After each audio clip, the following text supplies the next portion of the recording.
Alexander's Feast or the Power of Music, written by John Dryden in 1697.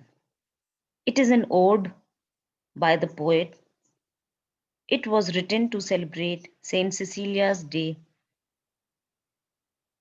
The main body of the poem describes the feast given by Alexander the Great at the Persian capital Persepolis after his defeat of Darius. Alexander's bard Timotheus sings praises of him. Alexander's emotions are manipulated by the singer's poetry and music. Timotheus glorifies him as a god, puffing up Alexander's pride. He then sings of the pleasures of wine, encouraging Alexander to drink. Seeing Alexander becoming too boisterous, he sings of the sad death of Darius. The king becomes quiet. He then lauds the beauty of Thais, Alexander's lover, making the king's heart melt.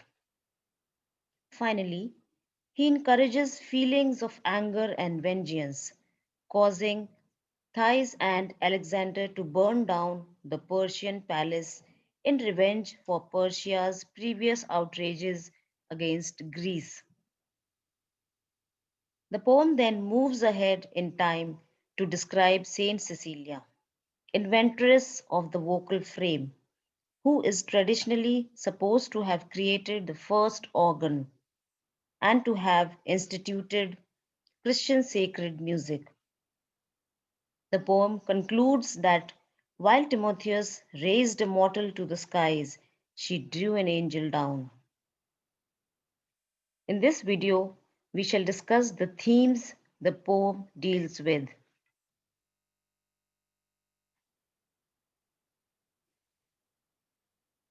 Broadly, it deals with three themes: music, war, and religion.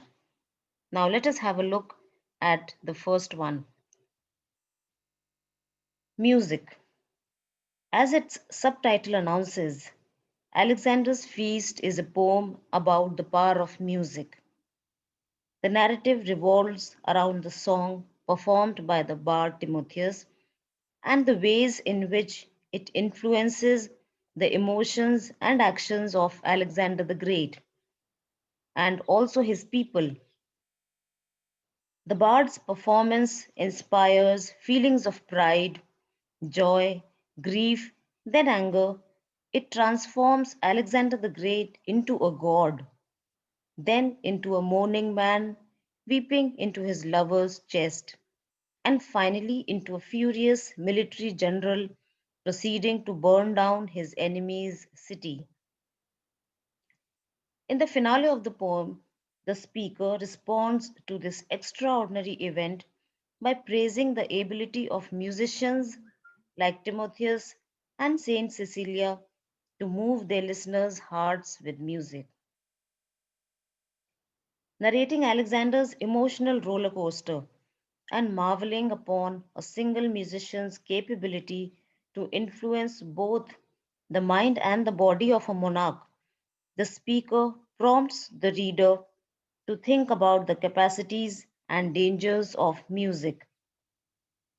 In Alexander's Feast, music can both raise a mortal to the skies and draw an angel down. Music can be both the sweet pleasures after pain and the rattling peal of thunder that overrides one's sense of reason. The poem illustrates that music is political and that it can be used or abused. In Alexander's Feast, a single bard with a lyre is enough to trigger the annihilation of a city.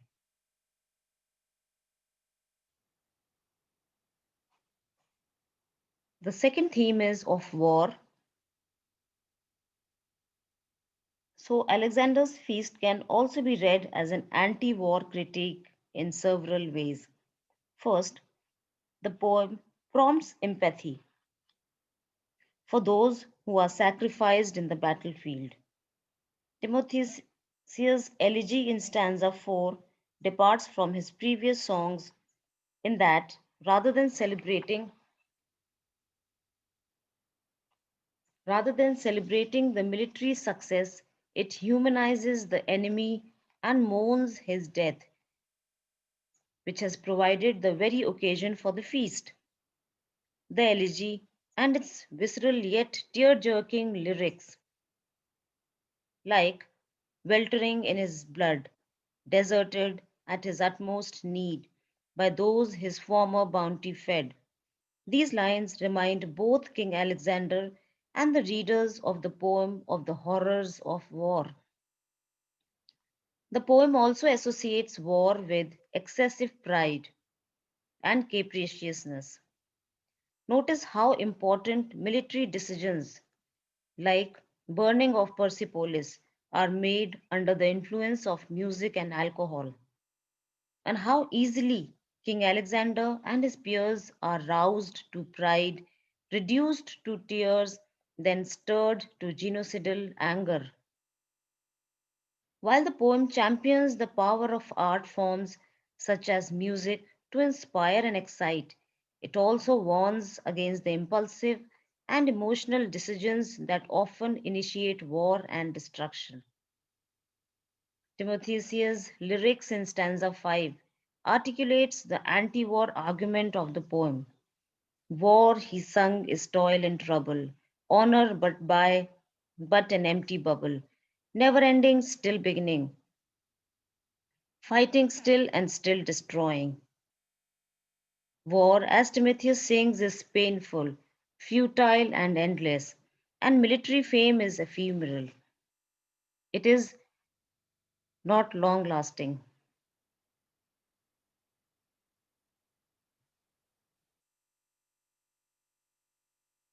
The third theme is of religion.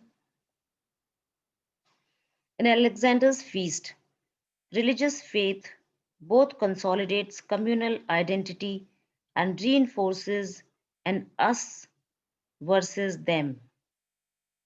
It's a paradigm between one's own community and another. The Macedonians come together in the celebration of the Roman gods, and their acts of worship, performances, and festivities, like their cries of a present deity, provide them an opportunity to reaffirm communal values. Timotheus' lyrics too make references to the Macedonians' shared faith in Roman deities like Jove and Bacchus. Their ceremonial traditions, for example, the burial rites that should have been performed for the Grecian ghosts, and their religious rivalry with the Persians.